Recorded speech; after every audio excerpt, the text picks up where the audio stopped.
Hi hello నమస్తే, నేను మీ Kittu. Welcome to our channel. Bigg Boss అంటేనే జనాలకు ఒక ఆతృత.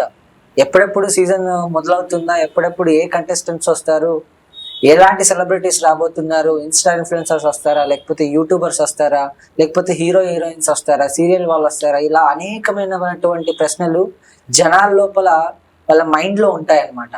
సో ఇవాళ ఎవరు వస్తారు, ఆ షో ఎలా ఉండబోతుంది, ఎలాంటి వాటిలతో ఇది ముందుకెళ్ళబోతుంది అనే అనేక అంశాల గురించి మనతో మాట్లాడేందుకు సీనియర్ జర్నలిస్ట్ మహేష్ గారు ఉన్నారు. వారిని అడిగి మరిన్ని విషయాలు తెలుసుకునే ప్రయత్నం చేద్దాం. నమస్తే మహేష్ గారు. నమస్తే. అసలు ఈ బిగ్ బాస్ షో ఎలా ఉండబోతుందండి? సీజన్ 8 అనేది కొంచెం డిఫరెంట్ గా ఉండబోతుంది లాస్ట్ సీజన్స్ తో పోల్చుకుంటే అని కొన్ని కథనాలు వినబడుతున్నాయి. ఎలా ఉండబోతుంది బిగ్ బాస్ ఎలా ఉండబోతుందంటే ఎప్పటిలాగానే ఉండబోతుంది. ఎంతమంది హెడ్ చేస్తారో అంతమంది ఫాలోవర్స్ ఉంటారు. దాని మీద ఇంట్రెస్ట్ గా దాన్ని చూద్దాం అనే వాళ్ళు ఉంటారు.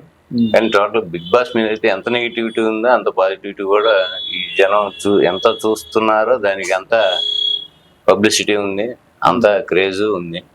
అయితే ఈసారి బిగ్ బాస్ 8 ఎలా ఉండబోతుంది అనేది ఒకసారి మనం చూద్దాం. అంటే కంటెస్టెంట్స్ బట్టి కూడా హౌస్ లో ఎలా ఉండబోతుంది అనేది అర్థం. కంటెస్టెంట్స్ గురించి మనం మాట్లాడుకుంటే కంటెస్టెంట్స్ ఎవరు రాబోతున్నారు అంటే సీరియల్ వాళ్ళ, సినిమా వాళ్ళ, దాదాపుగా మిగతా ఎపిసోడ్స్ మనం చూసుకుంటే ఒక్కొక్క కేటగిరీ నుంచి ఒక్కొక్కరిని తీసుకురావడం జరుగుతుంది. అలా ఈ 8th సీజన్ కి ఎవరు రాబోతున్నారు?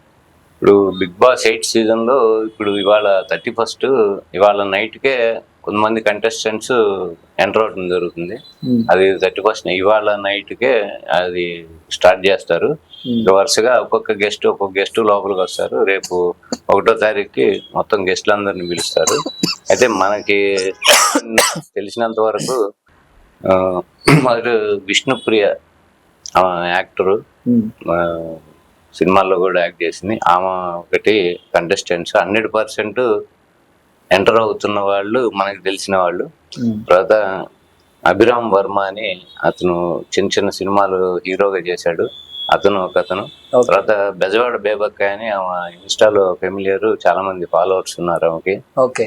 తర్వాత అభినయ్ నవీన్ అని మన కామెడీ క్యారెక్టర్లు చేస్తాడు. పెళ్లి చూపులు సినిమాలో ఆయన యాక్ట్ చేశాడు. అట్లానే కొన్ని తెలుగు సినిమాలో చాలా వాటిలో ఆయన కనబడుతుంటాడు. ఆయన ముఖపరిచయం అందరికీ ఉంది.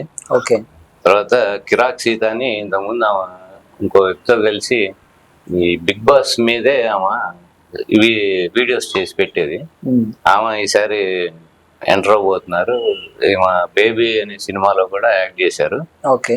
తర్వాత మన ఖయ్యూం గారని ఆలీ గారి తమ్ముడు, ఆయన వచ్చే అవకాశం కూడా ఉంది. అంటే నాట్ షూర్ 100%, కానీ సంప్రదించారు, అవకాశం ఉందని మాత్రం తెలుస్తుంది.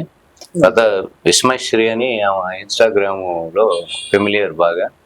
ఆమె ఇన్స్టాగ్రామ్ లో నేను కొన్ని రోజులు అందుబాటులో ఉండనని చెప్పడం జరిగింది. దాన్ని బట్టి ఆమె కూడా బిగ్ బాస్ హౌస్ లోకి ఎంటర్ అవుతున్నారని అర్థం చేసుకోవాలి. తర్వాత 100% మన ఆర్జే శేఖర్ భాష ఈ మధ్య బాగా ఈ మీడియాలో బాగా ఆయన అందరికి పరిచయమే. మీడియాలో మన లావణ్య రాజతరుణ్ విషయంలో ఆయన చాలా ఈ మన యూట్యూబ్ ఛానల్స్ కానీ మెయిన్ స్ట్రీమ్ మీడియాలో కానీ బాగా ఈ మధ్య కాలంలో బాగా ఆయన వెలుగులోకి వచ్చాడు. ఆయన శేఖర్ భాష కూడా ఈసారి హౌస్ లోకి వస్తున్నారు. అట్లానే న్యూస్ రీడర్ కళ్యాణి గారు వచ్చే అవకాశం ఉంది. తర్వాత మన ఆదిత్య ఓం అని ఇంతకుముందు ఒక 15-20 ఏళ్ల క్రితం ఆయన హీరోగా ఎంటర్ అయ్యారు. లాహిరిలో సినిమా ఒకటి, ఇంకా కొన్ని సినిమాల్లో ఆయన హీరోగా చేశారు. ఆయన వస్తున్నారు. తర్వాత నిఖిల్ మలయక్కల్ అని ఆయన ఈ కిలాడి గైస్ అని చేశారు.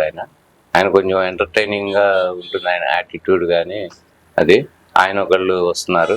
తర్వాత మనకి వస్తే యష్మి గౌడ్ అని సీరియల్ యాక్టర్, ఆమె కన్నడ నటి ఆమె, కానీ మన తెలుగు సీరియల్లో యాక్ట్ చేస్తుంది.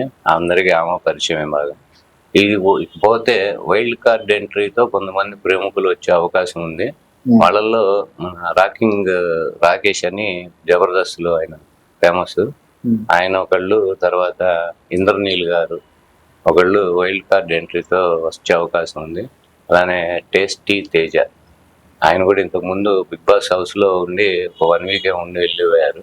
మళ్ళీ ఇప్పుడు వైల్డ్ కార్డ్ ఎంట్రీకి ఆయన ట్రై చేస్తున్నారు. తర్వాత రీతు చౌదరి అని ఆమె కూడా యాంకరింగ్ చేసేవాళ్ళు, ఆమె కూడా వైల్డ్ కార్డ్ ఎంట్రీతో సెకండ్ కానీ థర్డ్ వీక్ కానీ ఎంట్రీ ఇచ్చే అవకాశం. టోటల్గా బిగ్ బాస్ 8 సీజన్ ఇంకా కొంతమంది కూడా యాడ్ అవుతారు అనుకోవచ్చు మనం. వైల్డ్ కార్డ్ ఎంట్రీతో కొంతమంది అవుతారు. అయితే హోస్ట్ గా నాగార్జున గారు ఉండబోతున్నారు.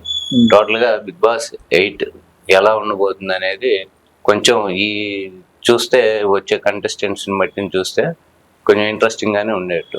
అంటే ఫస్ట్ సీజన్ మనం చూసుకుంటే అందరూ ఆల్మోస్ట్ జనాలకి బాగా కనెక్ట్ అయిన వాళ్ళు, బాగా తెలిసిన కంటెస్టెంట్స్ పెట్టడం వల్ల చాలా హిట్ అవ్వడం జరిగింది. ఇప్పుడు మనం చూసుకుంటే మరీ అంత తెలిసిన ముఖాలు కాకపోయినా కూడా ఎక్కడో ఒక చోట చూసిన వాళ్ళని తీసుకోవడం జరిగింది. అంటే బిగ్ బాస్ సీజన్ 1 లో అందరికీ తెలిసిన ముఖాలు, జనాలకి బాగా తెలిసిన వాళ్ళని తీసుకోవడం జరిగింది. దానివల్ల బిగ్ బాస్ 1 బాగా హిట్ అయింది. సో ఇప్పుడు చూసుకుంటే మరీ అంత తెలిసిన వాళ్ళు కాకుండా ఏదో కొద్ది గొప్ప తెలిసిన వాళ్ళు కంటెస్టెంట్స్ ని వీళ్ళు సెలెక్ట్ చేయడం జరిగింది. అంటే ఈ సెలెక్షన్ ఎలా ఉండబోతుంది, అంటే వీళ్ళు ఈ కంటెస్టెంట్స్ ఎలా ఉండబోతున్నారు? మీరు బిగ్ బాస్ 1 దగ్గర నుంచి చూసుకుంటే హోస్ట్ దగ్గర నుంచి లేదా గెస్ట్లు కానీ బాగా అందరికి బాగా పరిచయం ఉన్న వాళ్ళు ఉండేవాళ్ళు, ఫెమిలియర్ పర్సన్స్ ఉన్నారు. సీజన్ టు సీజన్ చూసుకుంటే మీకు గ్రాడ్యువల్ గా మెయిన్ స్ట్రీమ్ మీడియాలో మన సినిమాస్ కానీ వీటిల్లో ఉన్న వాళ్ళు తగ్గుతూ వస్తున్నారు. ఇప్పుడు ఇన్స్టా ఇన్ఫ్లుయెన్సర్లు కానీ, ఇన్స్టాగ్రామ్ లో కొంచెం ఫేమస్ అయిన వాళ్ళు, లేకపోతే ఈ వెబ్ సిరీస్లో కానీ సీరియల్స్ లో కానీ ఇట్లా చేస్తున్న వాళ్ళు ఇలా రావటం జరిగింది.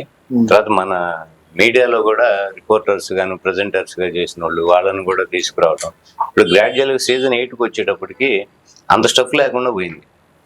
అంటే అంత ఫెమిలియర్ పర్సన్స్ కన్నా చాలా మంది వాళ్ళని కన్సల్ట్ చేసిన ఇంట్రెస్ట్ చూపించే అవకాశం వాళ్ళు ఇంట్రెస్ట్ చూపించట్లేదు. కారణం ఏంటంటే బిగ్ బాస్ కి రాను ఏంటంటే ఒక టైపు బ్యాడ్ నేమ్ అనేది రావటం మొదలైంది. దాంతో సీజన్ మారే కొద్దీ మీకు మంచిగా మనకి ఫెమిలియర్గా ఉండే ఫేసులు కానీ లేకపోతే మన మెయిన్ స్ట్రీమ్లో ఉండేవాళ్ళు ఇంట్రెస్ట్ చూపించడం కూడా తగ్గించేశారు. అందుకని వీళ్ళు ఏంటంటే దొరికిన వాళ్ళతోనే ఏదో ఒకటి లాగిచ్చేద్దాం అన్నట్టు వీళ్ళు ప్రయత్నం జరుగుతుంది. అలానే రాను కూడా తెలియని వాళ్ళు కొన్ని తెలిసిన ఫేసులు, కొన్ని ఏమో అవుట్డేటెడ్ ఫేసులు ఇలాంటివి కనబడుతుంది. ఓకే మహేష్ గారు, థ్యాంక్ యూ.